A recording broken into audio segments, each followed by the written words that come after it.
Right, लेकिन सुबह 7:30 बजे हमारा स्पेशल सेगमेंट होता है फास्ट मनी, जिसमें हम कुछ ट्रेड्स बताते हैं जो इंट्राडे बेसिस पे आपकी मदद करते हैं। देखते हैं आज के स्टॉक्स कौन से।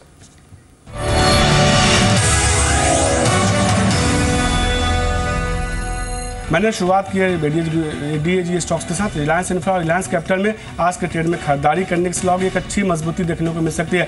अदानी इंटरप्राइजेज में भी तेजी देखने को मिल सकती है आज के ट्रेड में।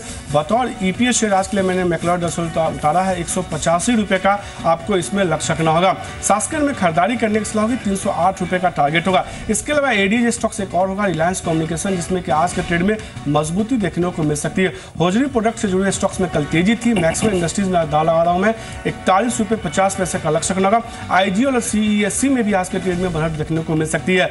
बतौर सुपरहिट शेयर आज के ट्रेड में मेरी तरफ से एचसीएल इन्फो सिस्टम होगा, जिसमें 43 रुपये के लक्ष्य के साथ खरीदारी की है। क्रूड में कल एक बड़ी तेजी देखने को मिली, जिसकी वजह से मैंने 2 ऑयल एंड गैस शेयरों से शुरुआत करी। सेलाना एक्सप्लोरेशन और एचओसी, इन दोनों काउंटर्स में तेजी का रुझान आप बना के चल सकते हैं। इंटरनेशनल मार्केट में जैसे मेटल रिकवर हुए हैं, वेदांता को उसका फायदा मिलेगा। 90 रुपये का टारगेट लेके खरीदारी करें। बतौर ईपीएस एक पीएसयू कंपनी एमटीएनएल एक वैल्यू बाय है और बीएसएनएल के साथ मर्जर की अटकलें काफी तेज हैं। 21 रुपये का टारगेट लेके इसमें खरीदारी करके चल सकते हैं। क्रॉम्पटन ग्रीव्स कल का जो मोमेंटम है आज भी जारी रह सकता है। 156 का टारगेट लेके इसमें खरीदारी करके चल सकते हैं। इसके अलावा एमसीएक्स जो ऐलान हुए हैं बहुत बड़े पॉजिटिव है इस कंपनी के लिए, 845 का लक्ष्य है।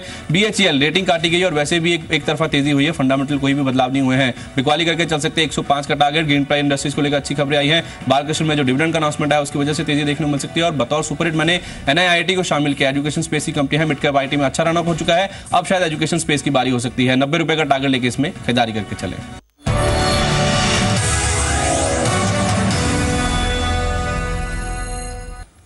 तो आपने ये फास्ट मनी की कुछ कॉल्स देखी जिस पर आप थोड़ा सा आज गौर फरमा सकते हैं। स्टॉक ऑफ द डे आपकी स्क्रीन पर। और आगे अगर आप देखें इंडिकेटिव एक्शन में और लौटें, मतलब थोड़ा सा मैं आपको क्रक्स बता दूं अगर मिड कैप में एग्जैक्टली क्या हो रहा है। वो काउंटर जो कि तेजी लेकर कारोबार कर रहे हैं, इसमें आप देखिए एक अदानी पोर्ट्स एंड एसईजेड, यहाँ पे काफ़ी अच्छा खासा मूव है, यहाँ पे काफ़ी स्ट्रॉन्ग मूव है। बालकृष्ण इंडस्ट्रीज करीब 1.5% ऊपर कारोबार करता हुआ। उसके बाद आप देखिए केन इंडिया करीब 2.25% ऊपर 140 की ट्रैजेक्टरी में।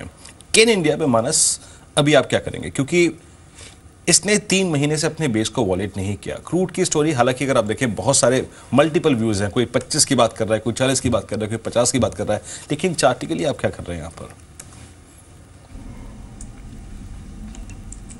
देखिए चार्टिकली करीब मैं समझता हूँ कि 350 रुपए से stock lower top lower bottom बना रहा था। बट आई थिंक जैन में स्टॉक ने 106 के आसपास सपोर्ट लिया और उसके बाद अगर आप पैटर्न देखें तो वो हायर टॉप्स हायर बॉटम्स का है। इम्पॉइंट ये है कि पिछले 2 दिनों में स्टॉक ने 100 दिनों का मूविंग एवरेज ब्रेक किया है, उसके ऊपर लगातार ट्रेड कर रहा है। तो बिल्कुल पोटेंशियल तो अभी भी दिखता है। अभी ऐसा लगता है कि शायद 155 तक के स्तर देखने को मिलेंगे जो कि 200 दिनों का मूविंग एवरेज है। तो मेरे हिसाब से तो अगर किसी के पास है तो बने रहें। और 50 दिनों का मूविंग एवरेज 126 है, तो उसके नीचे अपना स्टॉप लॉस रखें। राइट वीरेंद्र, लेकिन इंडिकेटिव एक्शन आपने देखा 13 अंकों के आसपास की बढ़त निफ्टी पे और ज्यादातर एशियन मार्केट हरे निशान में कामकाज करें। अभी तक का सेंस क्या बता रहा है और कोई एक स्टॉक जो आपको लग रहा हो टेक्निकल पैरामीटर्स पे बहुत अट्रैक्टिव है? देखिए आमतौर पे तो शायद हम ओपनिंग के बाद आइडेंटिफाई करते हैं, लेकिन एक स्टॉक छोटे स्टॉक्स पे देखिए ये स्टॉक है जो कि मोमेंटम कभी भी जनरेट कर सकता है। मोमेंटम इसकी थीम है और मोमेंटम आप देखिए जरा, कल आप एक बार जैक कॉर्प को देखिए and look at the volumes. 35 lakh शेयरों का कारोबार जैक कॉर्प पे। ऑल दो डिलीवरी इसमें से सिर्फ 17% स्टॉक्स की बढ़ी, लेकिन इसने क्या किया रजत, इसने याद रखिएगा आपने 2016 के एक सबसे क्रिटिकल लेवल यानी 70 को कल क्रॉस किया है decisively with the strongest intraday volumes. मैं इस चार्ट को जब डेली से थोड़ा सा वीकली पे कन्वर्ट करके देखूं, हमारा आपकी कमेंट चाहूंगा इस पे। इसने आप देखिए 2016 और 2015 के अंत में क्या किया। जब ये वीकली चार्ट्स पर 100 वीक एक्सपोनेंशियल मूविंग एवरेज के ऊपर निकला है, उसके अगला हफ्ता जो होता है वो बड़ा सुपर एग्रेसिव होता है। याद रखिएगा 2015 के आखिरी के उन महीनों की इसकी तेजी, वो वीकली चार्ट पे एक ब्रेकआउट आया, एक सडनली एक बड़ा वीक आया, उस वीक ने इसको वीकली चार्ट्स पर 100 वीक एक्सपोनेंशियल मूविंग एवरेज के ऊपर क्या प्लेस कर दिया। उसके बाद एक ही हफ्ते में वहां से कम 20, 15, 18 रुपए का मूव। ठीक सेम स्टोरी रजत। और मैं बताऊं आज बृहस्पति, शुक्र और एक ये आपका सोमवार का सेशन इस स्टॉक के लिए सबसे क्रिटिकल होने जा रहा है टेक्निकल पैरामीटर्स पर। राइट मानस, आपके कमेंट्स जैकॉब पे सर? देखिए ये तो बिल्कुल सही है कि स्टॉक में 40 रुपीज़ और 45 रुपीज़ के आसपास एक बड़ा सपोर्ट है बट हमने अगर आप देखिए तो 55 रुपए से एक डिसेंट अपमूव भी देख लिया, 72 तक के हाईज बने हैं। मैं समझता हूँ कि अब अगर थोड़ी सी और रिकवरी देखने को मिले और स्टॉक 78 के रेंज के आसपास आए तो वहां पर प्रॉफिट बुक कर लेना बेहतर आइडिया है, क्योंकि अगर उसके आप ऊपर देखेंगे तो 85 से 95 तक एक बड़ा रेजिस्टेंस दिखता है चार्ट्स पे। तो मेरी राय में थोड़ा और रिकवरी देखने को मिले तो वहां पर प्रॉफिट बुक करना बेहतर आइडिया है। ऐसा लग रहा है मार्केट में कि आज क्रूड स्टोरी प्ले होगी। एक्सप्लोरेशन कंपनियों पे आप नजर रखें, Selan exploration, dredging company, dredging corp जैसी कंपनी पे नजर रख सकते हो। केयर इंडिया की बात ऑलरेडी कर चुके हैं। मयूरेश, आप क्या यहाँ पर ट्रैक कर रहे हैं जो तेजी बन रही है क्रूड पे? क्या री-रेटिंग हो सकती है एक्सप्लोरेशन कंपनियों की? क्या वो आपके रडार पर है? नहीं, क्लियरली आई थिंक जैसे उलझान आए हैं ऑफ $6 पर MMBTU और जैसे नए फील्ड्स के लिए एक स्कोप दिया है, काफ़ी सेंटिमेंटल पॉजिटिव हो सकता है कि नए गैस डिस्कवरीज के लिए all these offshore companies, exploration companies will react. But मुझे लगता है I think balance sheets individual company की देखनी चाहिए, स्पेसिफिकली एक्सप्लोरेशन स्पेस में। तो clearly at this point of time we are maintaining a neutral view, लेकिन अगर ऑयल एंड गैस में एक कॉल लेना ही हो तो मुझे लगता है Reliance Industries is something that we are preferring upstream से, और डाउनस्ट्रीम से I think IOC। Right Manas, in fact ये भी बताएं कि पिछले कुछ दिनों में जो लैमिनेटेड कारोबार से जुड़ी कंपनी है वो टेक्निकल चार्ट्स पे एकदम से एग्रेसिव हो गई है। वॉल्यूम कम होता है नो डाउट, लेकिन तेज है। यूनिप्लाई, ग्रीन प्लाई जैसे स्टॉक्स, आप क्या कोई स्टॉक ट्रैक कर रहे हो? कोई टारगेट देना चाहेंगे ग्रीन प्लाई या फिर यूनिप्लाई पे, जिसमें बहुत स्ट्रॉन्ग मोमेंटम पिछले 2 दिनों में?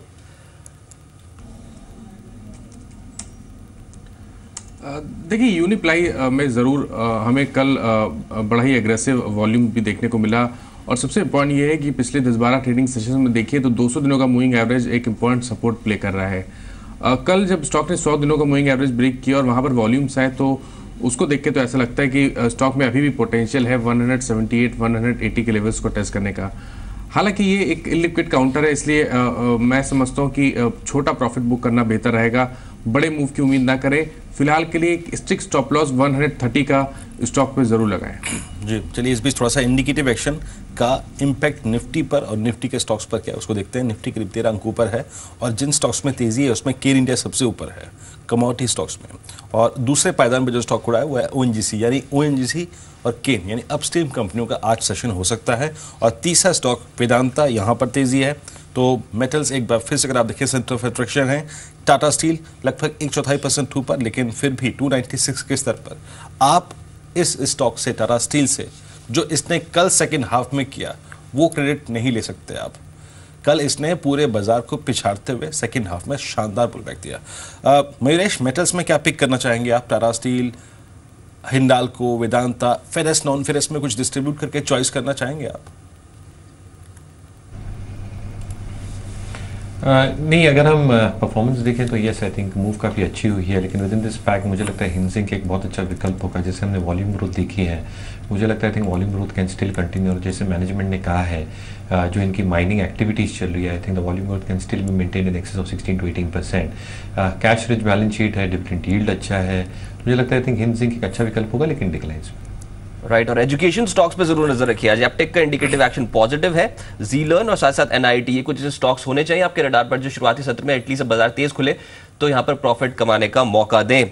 अब इंडिकेटिव एक्शन में बता दूं कि जो तेजी बन रही है और जो वॉल्यूम जनरेट हो रहे हैं उसमें यूनिप्लाई फिर से शामिल है। अच्छी तेजी कल के सत्र में बनी है और आज के सत्र में भी एक्टिव हो सकता है। एक और स्टॉक है इनफैक्ट MP डिस्टिलरीज, यहाँ पर वॉल्यूम अभी कम है लेकिन यहाँ पर इंडिकेटिव एक्शन स्ट्रॉन्ग है। MP डिस्टिलरीज, GM ब्रूरीज, ये कुछ ऐसे स्टॉक होने चाहिए जहां पर आज आप फोकस करें, क्योंकि बाजार खोलेगा तो इन स्टॉक्स मोमेंटम काफी स्ट्रॉन्ग देखने को मिल सकता है।